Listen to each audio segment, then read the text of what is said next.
Hey, and welcome to this week's coaching video for those of you who are going to be facilitating an off-campus small group this week through Daysprings Ministry. Glad you've tuned in. This video is designed to help you get ready to lead that small group. So if you'll get the Going Deeper guide in your hand, the one dated for the week of November the 9th, we're going to look at it together, and I'm going to talk through some things.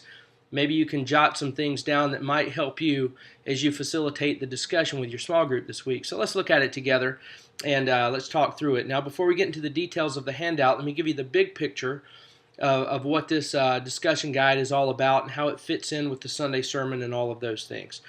Obviously, right now we're working through a sermon series where we're talking about how to relate to people, how to properly relate to people. In fact, how to relate to people in such a way that it's a reflection of what the gospel shows us. So we're talking about Christ-like relationships, how a Christian ought to be interacting with other people. Now, last week in the small groups, if your group met, you looked at an account of Jesus and the Samaritan woman, and we learned how, in that one, how we ought to deal with people who are, messed up. They have messed up lives, and how should we relate to them and interact with them and all of that. This week, we're going to again look to Jesus as our example, the one who himself is the gospel, to see how a gospel-centered relationship looks like when we're dealing with people who've disappointed us, people who've hurt us and failed us, and there's a fractured relationship because of something that's happened in the past.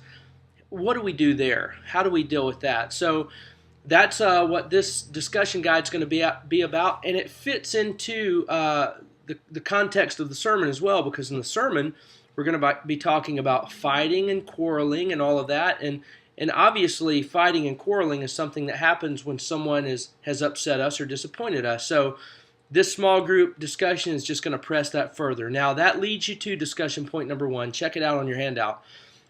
You're directed to James chapter 4 verses 1 through 3. That is the passage from the sermon on Sunday. You're going to read that, use your sermon notes to recap and hash out what you learned from the sermon. You should have a good bit to talk about there. In fact, it may take you a good long time. If it does, let that happen, all right?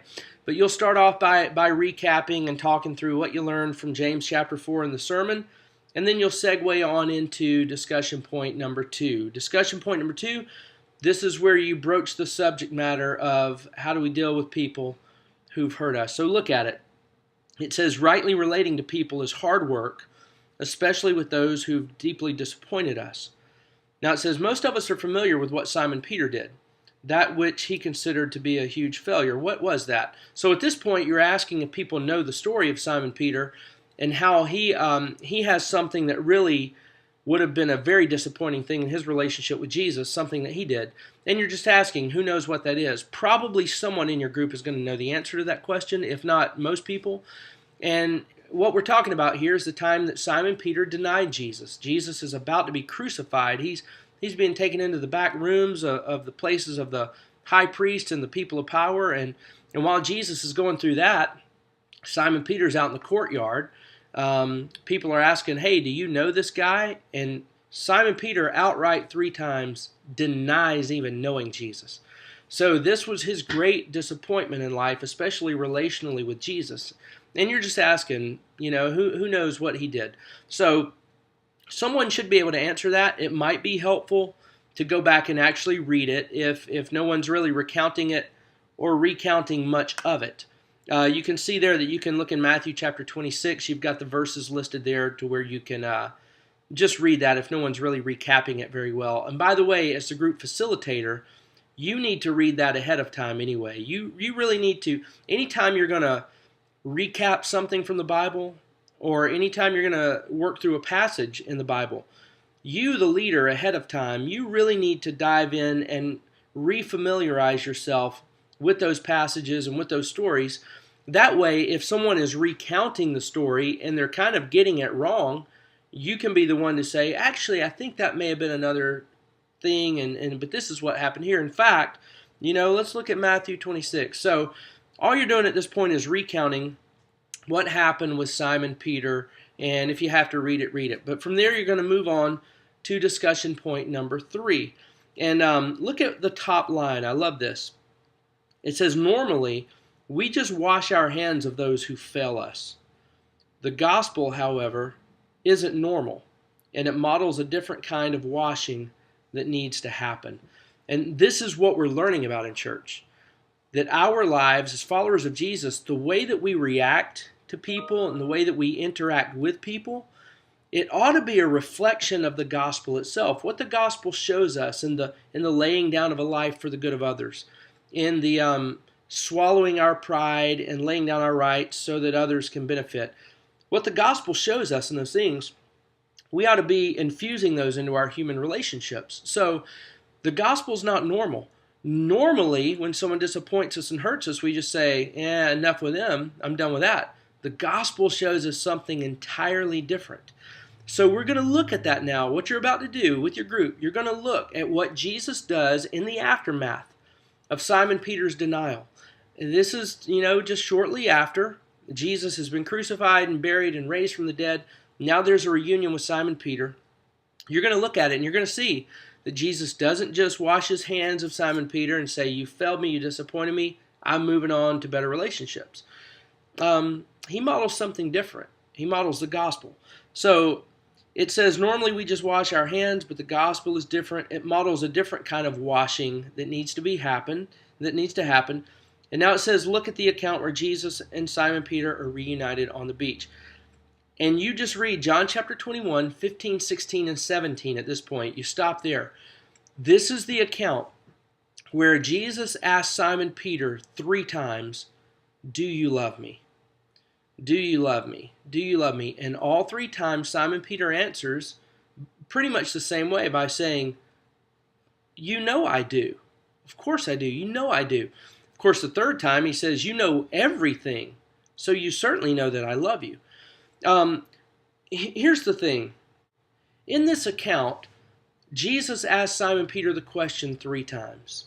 Do you love me? Now, this is significant because Simon Peter in the past has denied even knowing Jesus 3 times.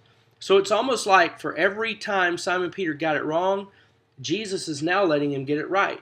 Every single time. It's almost like he's giving him this great redo.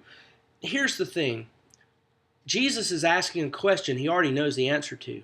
And Simon Peter even acknowledges that. He says, you know the answer to this question, but he answers it. He even says, you know everything, so I know you know the answer to this question. It's not that Jesus needs to know that Simon Peter loves him. It's more like Jesus needs Simon Peter to know that Jesus knows that he loves him. He wants Simon Peter to have the opportunity to know that Jesus knows that he loves him. So Jesus, really, what he's doing here, Jesus is creating a situation where they talk about this. But really what he's doing is he's creating a situation where something very important can be put on the table. And here's the thing, here's what we normally do. When someone has hurt us, what we normally put on the table are the details of that hurt. Why did you say this? Why did you do that? When they ask you this, what exactly did you say? What Jesus is doing here is he's putting something else on the table, something that's actually more important than the details of the hurt. What Jesus is putting on the table is a shared love between himself and Simon Peter, a shared love that Jesus knows exists. Because here's what we need to realize. The people who hurt us and the people who disappoint us are the same people who deep down do actually have a love for us. Man, they really messed it up, and in that moment they didn't display love to us. But the reality is, deep down there is a love for us that they have, and there's a love for them that we have. What Jesus is doing in this moment, he creates a scenario where that becomes the focus. Their mutual love becomes the focus. That's what we see in this account here in John chapter 21. He's creating a situation where the most important thing, their shared love, becomes the focal point. All right? Now, you're going to get into all of that with your group in discussion point number 4. Check it out. It says, in the past, how many times did Peter say he didn't know Jesus? Now, how many times does he state that he loves Jesus? So 3 times he states, I love Jesus. It says, don't miss what Jesus is doing. He's creating a situation where the focal point is not who did what, but who loves whom. And that's a great statement, by the way. It says, those who fail us usually do actually have a love for us, and Jesus obviously knew this. So like Jesus, we need to creatively come up with situations that can force us to express our shared love with someone who's hurt us. Now, here's the thing. Here's what this whole point is getting at. How do we relate to people who've disappointed us, and how do we relate to people who've hurt us? You've got two options. Number one is you can walk away from it or just kind of live in the past. Or number two, you can be the initiator. And this is what we're getting at here. You can be the one who initiates this thing where shared love is expressed. And that's what we're getting at here. If we're going to be like Jesus, what we're going to do is we're going to find those people who we know they love us. We know they love us, but they've hurt us. But we know there's some love there for us in their heart. We're going to find ways to create a scenario where shared love can be expressed. And by the way, expressed isn't just a verbal thing. It doesn't mean that we have to find somebody who's hurt us and come up to them and say, hey, we need to tell each other that we love each other. You know, I'm not saying we create this weird situation, but how can we be the initiators to where that person who does love us has an opportunity to express it or to show it or to demonstrate it? That's what we're talking about here. And that's what you're asking in this whole thing. So that's really where you're trying to go with your group. Come up with ways to figure out how that can happen. Now look at discussion point number 5. It says, perhaps the best expression of love isn't words.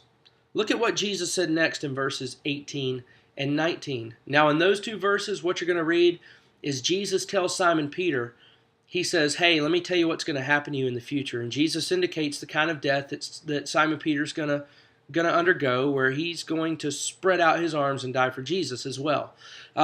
Jesus tells him that, and it's kind of interesting what's going on. You know, Jesus has alluded to those past failures when he gave him 3 times to cover him up with I love yous. Jesus is kind of pointing back to a past statement that Simon Peter has made as well now, because in the past, Simon Peter said, I would die for you, Jesus. And it's as if Jesus is now saying, okay, I'll let you.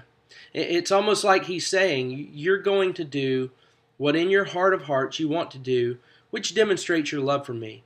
And he's saying, Simon Peter, just as I laid down my life for you, you're going to lay down your life for me. So look at what your discussion point says here. It's pretty interesting.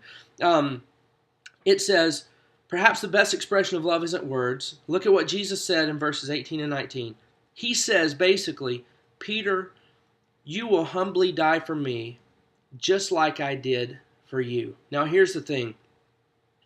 Restoration is the focal point here. Jesus is restoring Simon Peter. It's like he just rewound him back in time before the denials. It's like he took him back to this time where Simon Peter said, I'm willing to die for you. Jesus took him back there. It's like he's saying, let's focus on this part of our relationship.